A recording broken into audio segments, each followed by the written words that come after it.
안녕하세요. 이셀프 컴퍼니입니다. 오늘은 역량평가에서 사례를 그냥 정답으로 옮겨 적으면 위험한 이유에 대해서 설명을 해보겠습니다. 먼저 이런 카더라 통신이 있습니다. 많이 들어보셨을 겁니다. 맨 뒷장의 사례가 정답이니까 빨리 찾아서 옮겨 적으면 된다. 이런 얘기들이 많이 있습니다. 그리고 요즘 역량평가 출제 트렌드를 보면은 맨 뒷장에 진짜 이렇게 참고 사례가 있습니다. 유사 사업 사례, 과거 사업 사례, 외국 사례가 있는데 이게 답이니까 생각할 거 없이 그냥 빨리 옮겨 적으면 된다는 얘기를 많이 하기도 하고 또 이렇게 믿는 경우도 있습니다. 그런데 진짜 이 말대로 하시는 것이 상당히 위험합니다. 왜 위험한지, 왜 이대로 하면 안 되는지 그 이유를 설명을 해보겠습니다. 왜냐하면 사실 간단합니다. 나중에 평가위원 인터뷰 질문에서 이 사례를 인용한 게 당면한 문제 해결에 어떻게 기여할 수 있는지 물어보기 때문입니다. 그런데 이런 생각을 안 하고 그냥 갖다가 적으면 이 질문을 받았을 때 드는 생각은 이런 겁니다. 그냥 문서 채우려고 적은 건데 점점점. 아니 그냥 선배가 복사해서 붙여넣기 하라고 하던데 점점점. 내심은 이런데 이렇게 인터뷰 질문에 대답을 할 수는 없잖아요. 그래서 그때부터 아무 말 대잔치를 하게 됩니다. 그리고 아무 말 대잔치를 하면 할수록 인터뷰가 점점 산으로 가게 됩니다. 사실 왜 이렇게 생각을 하게 되는지 그 심리적인 메커니즘을 좀 이해를 해볼 필요가 있습니다. 흔히 시험이라고 하면은 이런 고전적 사지선다형 시험을 떠올립니다. 그리고 역량평가에 응시하시는 이제 응시자 여러분들의 연령대가 또 이런 시험에 익숙합니다. 다음 중 정답을 고르세요. 이런 거죠. 이 사지선다형이나 오지선다형의 특징이 뭐냐면 답을 이렇게 고르죠. 고르면 끝났습니다. 문제 해결이 끝났습니다. 왜 골랐는지 설명하는 칸이 없어요. 고르기만 하면 끝납니다. 그런데 상식적으로 한번 생각을 해보죠. 현실의 문제 해결은 이런 과정이랑 굉장히 다릅니다.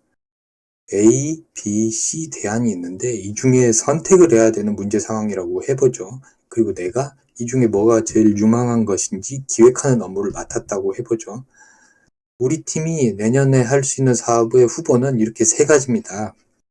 그 중에 B가 제일 유망한 것으로 판단이 됩니다. 그런데 이유는 안 알려드립니다. 생략합니다. 여러분의 상상에 맡기겠습니다. 이렇게 하는 기획은 없죠. 이 대안 B를 왜 골랐는지, 이 장점을 어떻게 살릴 것인지, 그리고 한계점은 뭔지, 한계점에 있음에도 불구하고 이게 유망하다고 보는 이유는 뭔지, 이것에 대한 보완 전략은 뭔지를 전부 생각해서 제시를 하는 게 기획이고 문제 해결입니다. B만 골랐다고 해서 일이 굴러가지 않습니다. 현실의 일은 그런 식으로 이루어지지가 않죠. 이거를 빌드업 해 나갔는데 또 다른 문제 해결이 수반이 되고 최대한 구체적으로 생각을 해놔야 일이 굴러갑니다.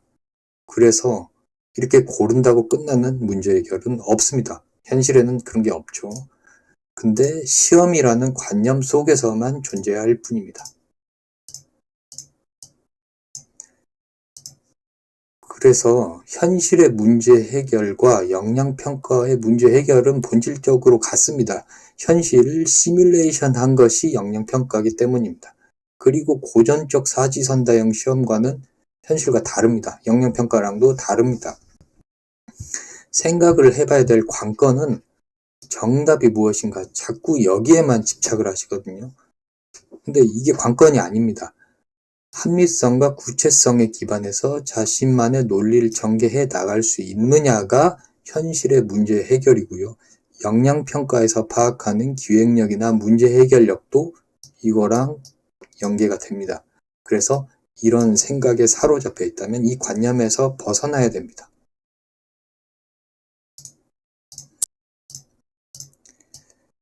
네, 결론을 정리해 보자면 이렇습니다. 사례를 그냥 정답으로 옮겨 적으면 안 됩니다. 컨트롤 C, 컨트롤 V 복사해서 붙여 넣으면 안 됩니다. 아무 생각 없이 문서만 채우려고 하면 안 됩니다. 사례가 있더라도 이 사례가 당면한 문제 해결에 어떻게 기여할 수 있는지 원리를 이해를 해야 됩니다. 그리고 합리성과 구체성에 기반해서 내 논리로 설명할 수 있는 사례만 선택적으로 인용해야 됩니다. 뭔가 설명은 안 될 것 같은데 사례 있는 거 다 써야 될 것 같으니까 그냥 복사해서 붙여 넣었다 하면은 나중에 물어보면 할 말이 없어요. 상식적인 수준에서 생각을 해보죠. 왜? 라는 질문에 대답을 할 수 없으면 문제 해결을 안 한 겁니다. 이거는 칸만 채운 겁니다. 그래서 아무 생각 없이 사례를 정답으로 옮겨 적어 넣으면은 선배는 그래도 된다고 했는데 사실 실전에 들어가면 평가위원 인터뷰 질문에서 이거 그냥 복사해서 붙여 넣었다는 거 다 들통이 납니다. 그래서 문제 해결력, 기획력, 역량이 낮다 이렇게 평가가 됩니다.